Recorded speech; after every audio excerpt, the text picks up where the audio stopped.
Hi, everybody. Back to the yet unnamed segment where we are joined by watch experts and we have a look at some wonderful pieces. Today we are joined by Thomas Perazzi, who is head of watches for Phillips Asia. And it just so happens that right now Phillips Geneva is having a watch auction, and they've actually sent a lot of their best pieces here to Hong Kong for a preview. And so Thomas was very kind to bring these pieces to Hong Kong to let us have a look at them. And I thought this would be a great opportunity to get him in to talk a little bit more about them in depth. So Thomas, what do we have on the table today? Hi Mark, hello everyone. Let me first thank you for hosting me and especially hosting these beautiful pieces that we are pleased and honored to have right now in preview in Hong Kong before the Geneva auction. So just a few words about the Geneva auction. Will be held on May 8th and 9th, 2 sessions where we're going to offer over 260 lots. And here I brought 4 pieces that I believe that first are extraordinarily rare, beautiful, and also very interesting.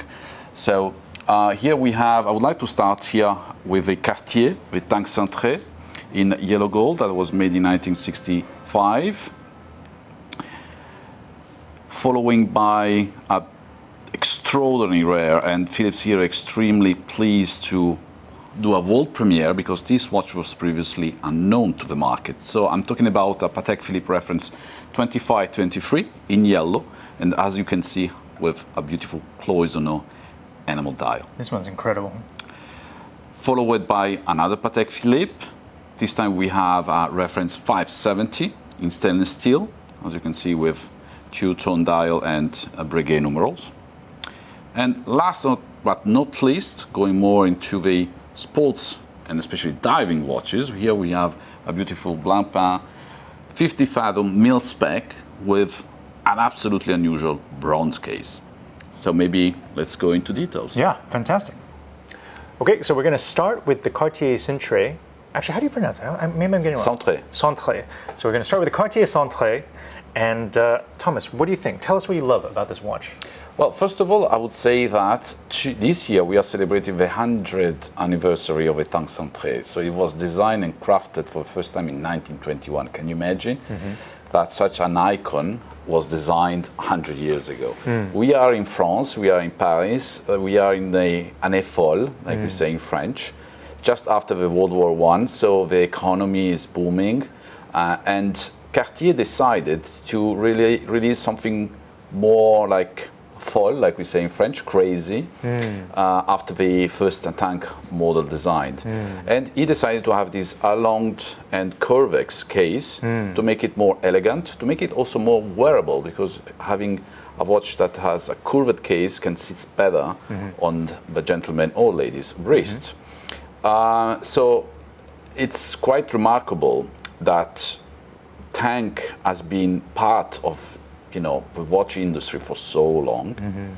And also Tank Cintrée has many details that maybe not everyone is aware of. So as I said, it was Cartier made only in Paris, because you know that Cartier had manufacturers, laboratoires, like we say in French, in Paris, London and New York. And only Paris was producing the first Tank Cintrée. 3 dimensions, 3 sizes were available according to the movement diameter or lines. This is the biggest one. So it's called 9, it's 46.5 millimeter, and cased in yellow. And also what is interesting is that, of course, over the decades, many dials were available. Many different variations also were available to the customers. But the specific thing that was key to the Parisian Cartier laboratoire was the chemin de fer. Because then, especially later, we can see the first Tank Cintrée made in New York. It was early 1930s, but the chemin de fer was not present. Also then London started to produce them, but again, without the chemin de fer. So it was really a specific feature of the Cintrée, because it's the original design, but also the specific of Paris. In fact, you have many of the times Paris or France written at 6 o'clock or at the lower side of the dial. And Also many, as I said before, many variations were available. One that is quite interesting to mention is the version with Arabic luminous indexes that was made especially for Fred Astaire. And what size did Fred Astaire wear? It was, if I don't remember this size, if I recall correctly. I see. Another important thing about the Cintrée is, as I said, many variations, also many colors were available. So they started with, of course, the classic yellow gold, but then over the decades, white gold cases were available. Then, especially in the recent years, pink gold and then platinum as well, and also some limited edition made in stainless steel. Oh, wow, okay. Now, talking about this specific piece, it was made in 1965. Of course, is, as you can see, the chemin de fer, so it's from the Cartier Paris laboratoire. And you have at 6 o'clock the Paris. That confirms, you know, the production of the watch. Of course, what is for us extremely important at Philips is the quality. So basically, the quality means how the watch has been preserved over the years, over the decades. And as you can see, the watch is in amazing condition. I would say that has been really well kept by the first owner and then the next generations. There are few signs of wearing. Hallmarks are perfectly visible. The Cartier numbers also engraved are perfectly visible. Where now typically are the hallmarks on a They are on the back. So here you can see the case number, say, and then here you have 2 hallmarks. They're very crisp. Absolutely. Then, of course, another feature that is typical from Cartier is the crown with the so-called cabochon here.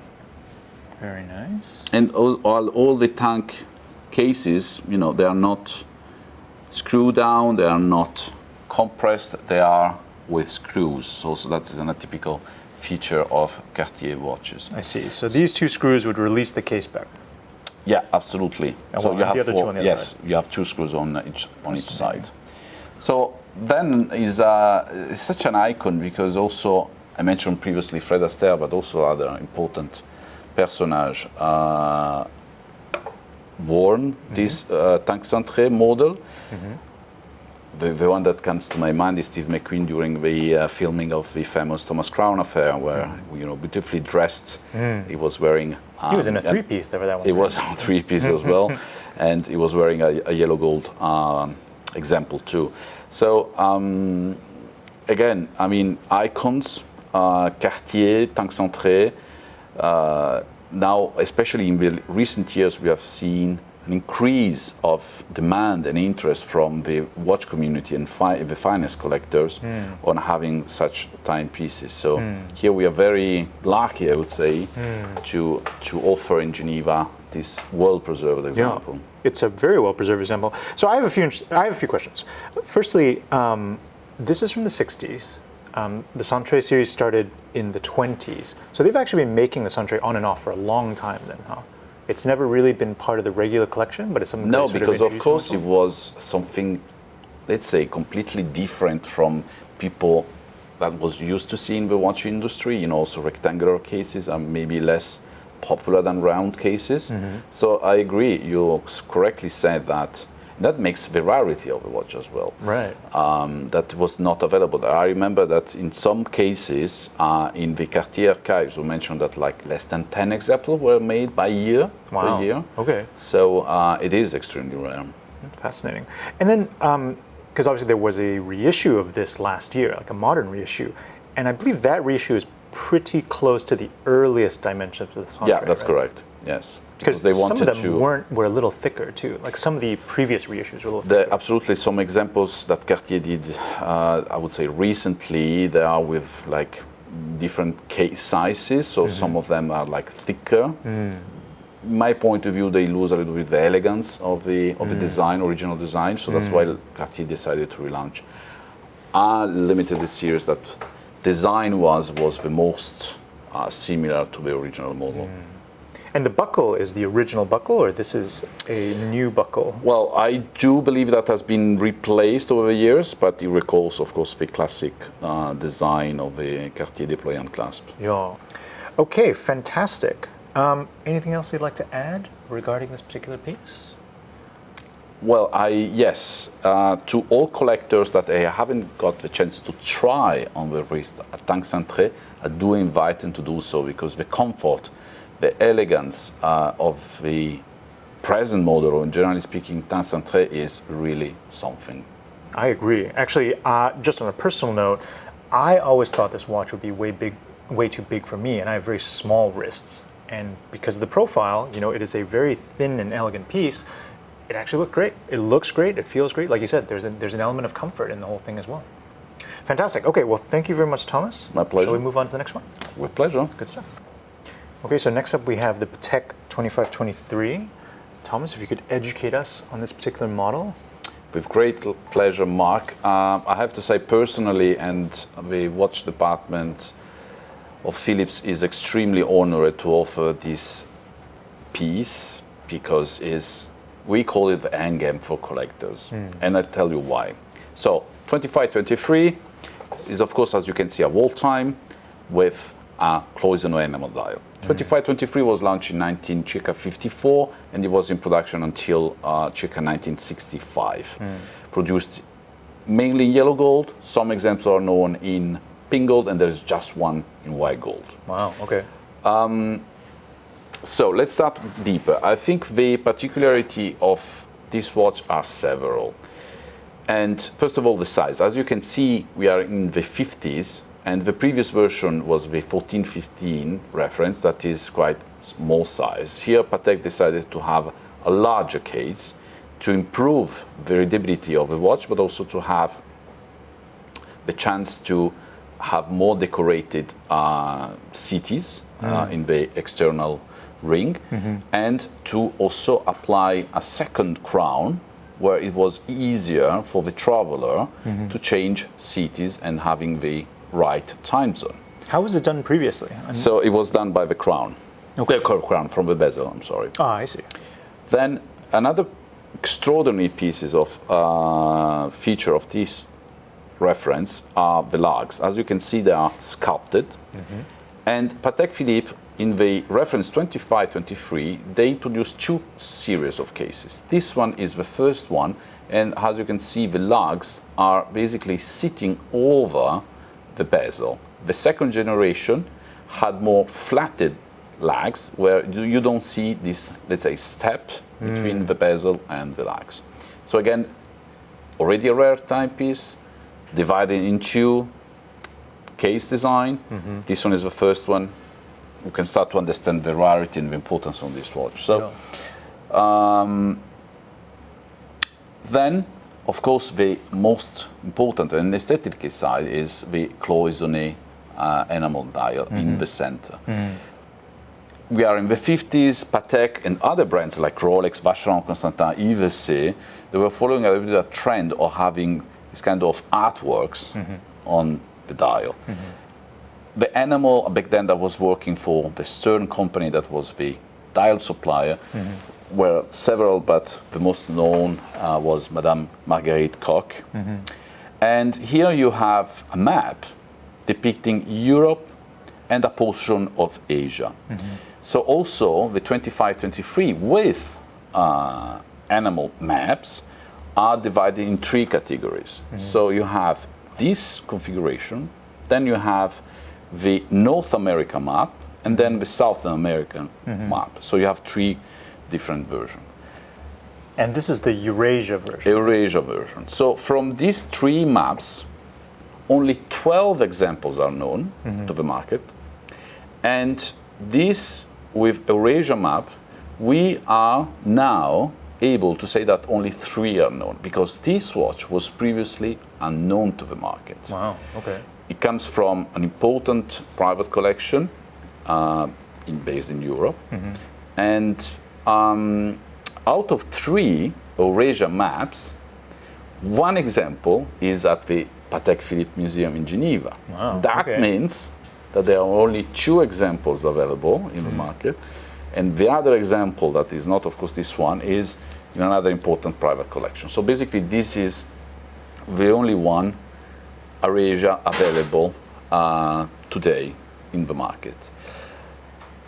Amazing. Another thing that I would like to highlight, to explain the rarity also of the watch, you know, even though watch auctions are now very frequent, and we host auctions almost everywhere, and especially with now online, of course, we do see more and more watch auctions coming up. But the last time that 25-23 with a cloisonné map was available at auction was circa 20 years ago.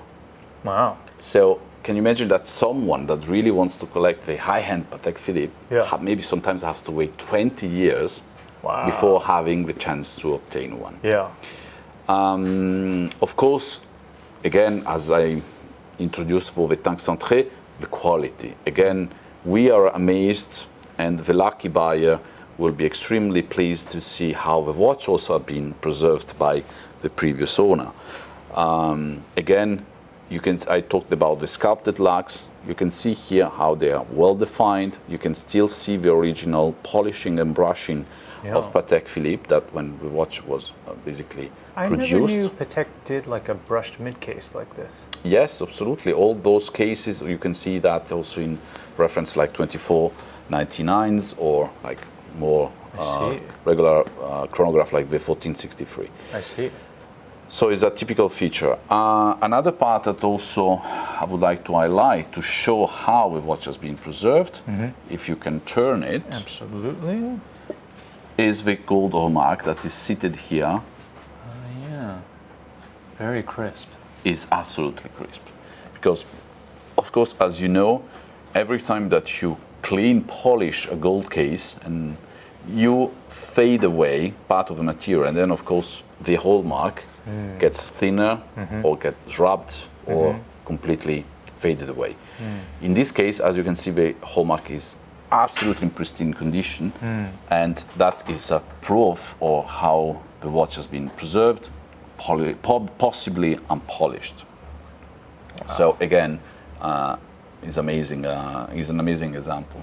So not only we have the highest level of rarity, but also we have the best condition that every collector would like to have. There's so many fascinating little features on this watch too, design-wise, right? Obviously the lugs are very prominent, they're very unusual. I love how they use two different size crowns, you know, one for time and one for time zone. What do you call this type of hand? Those are specific hands that Louis Cotier, the watchmaker that patented the Worldtime system and then sold it to Patek Philippe, designed. So it is believed that Louis Cotier himself was doing the hands and also enameling the city ring and the, let's say, day and night 24-hour disc, because all those numbers are in enamel. Wow.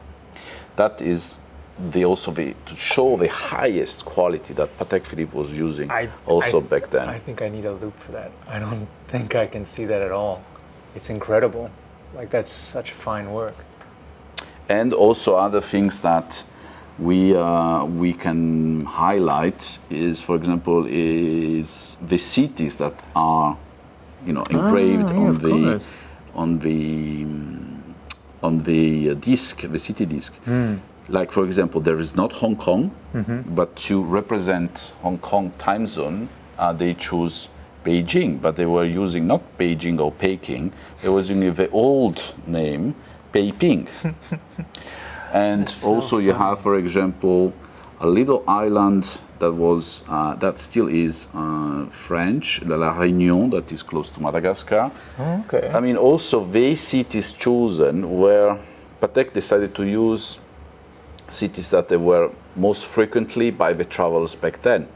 So it shows you where the elite was traveling in the 50s. It's funny, there's Klondike on there. This is really an incredible little time capsule. I love it. All right, anything else you want to show us on this particular piece? I would like to invite everyone to attend one of the Phillips preview to have access to this beauty, because the colors of the cloisonné enamels are amazing. I know that you're using a professional camera, but in real, the colors are so vivid that if you think that watch now has like 70 years old, almost, it's unbelievable. It really is. Okay. Well, thank you very much for your explanation of this particular piece. Let's move on. Absolutely. Okay, Thomas, I think this might be my personal favorite. One of two known, 570 in steel with a very unusual dial. Please, tell us what you think about this.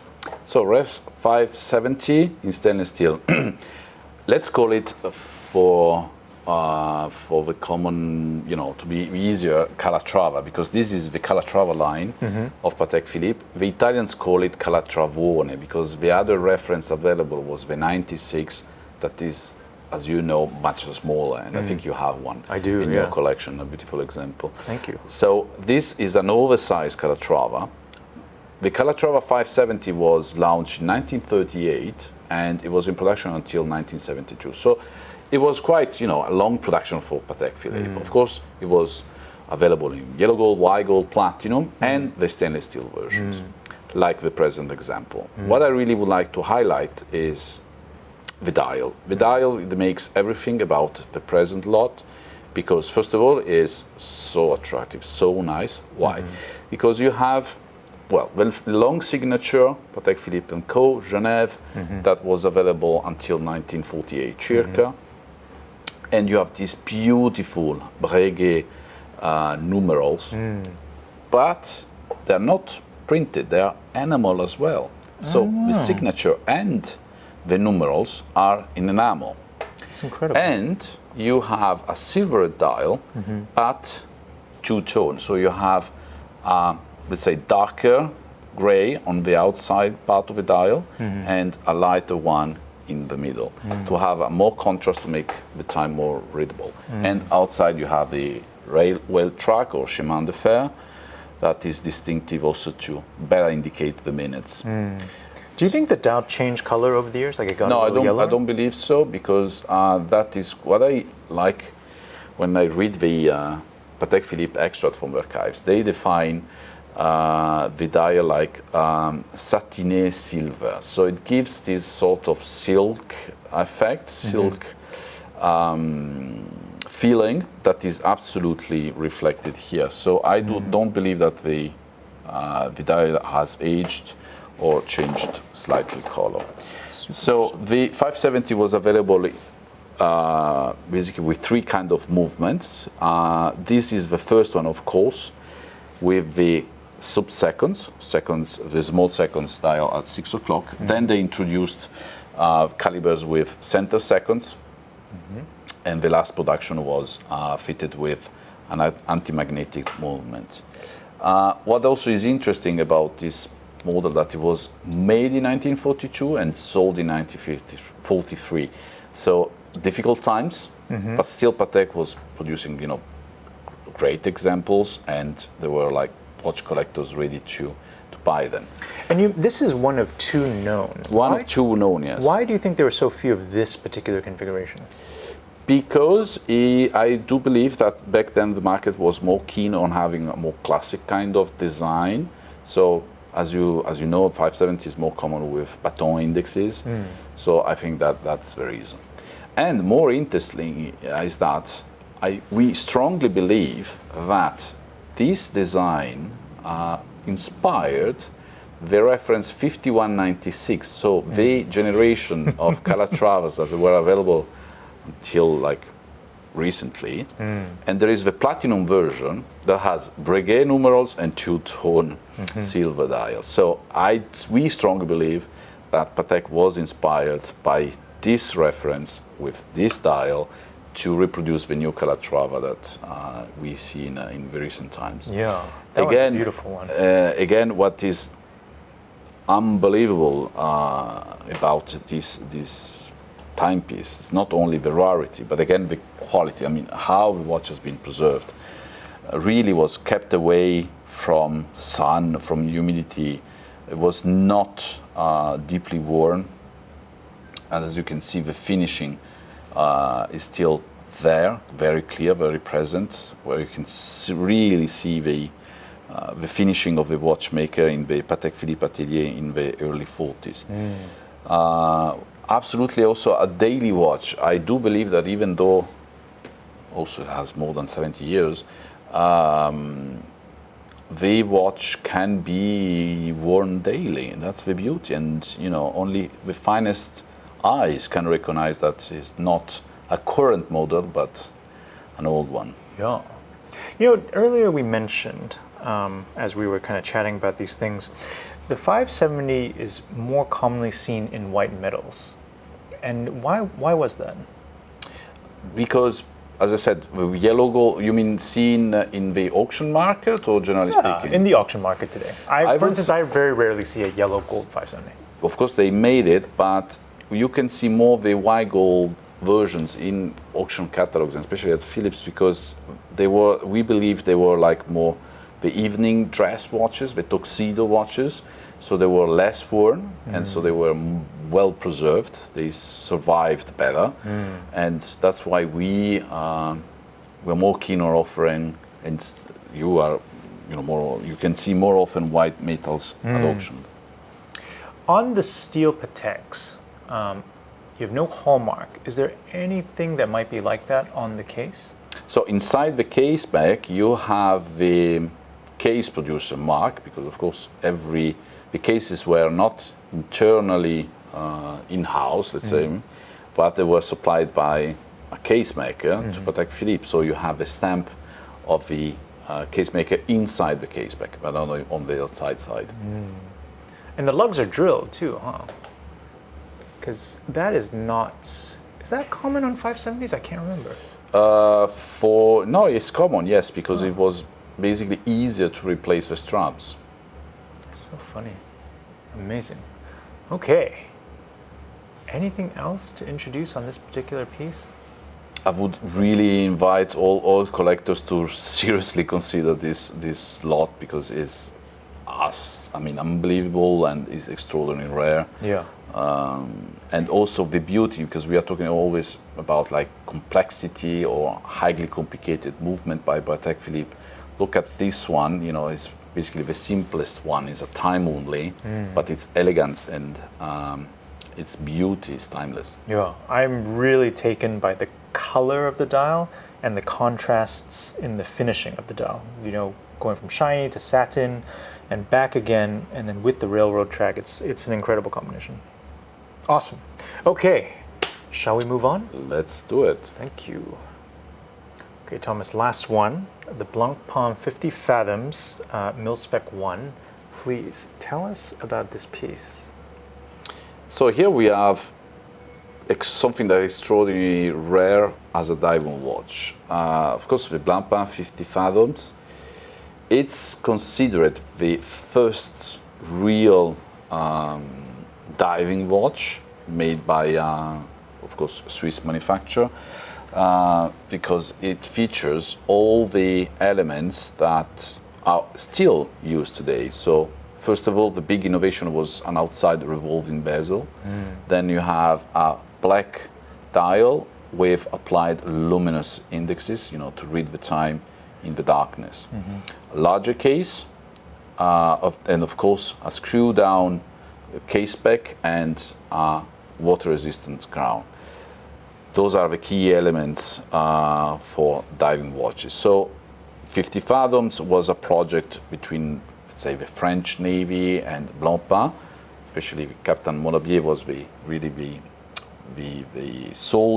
sailor, that really pushed Blancpain to go deeper, go harder, and really realize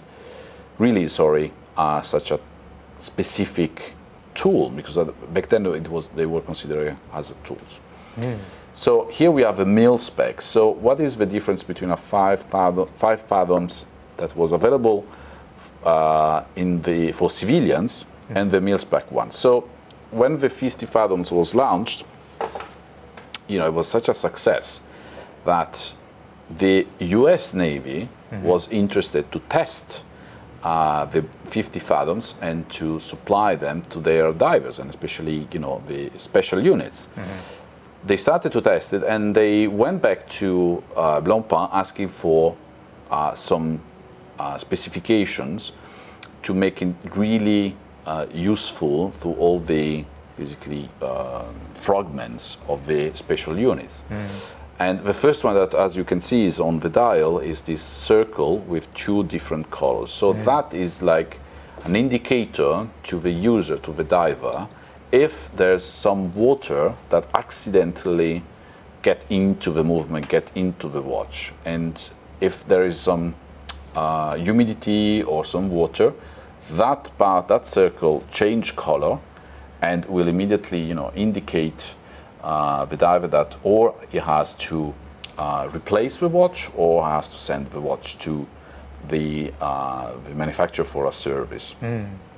Another specs that US Navy asked Blancpain is to have an amagnetic movement, because the first generation of Blancpain were not. I noticed that. It says it on the case back, huh? As well, because basically it warns.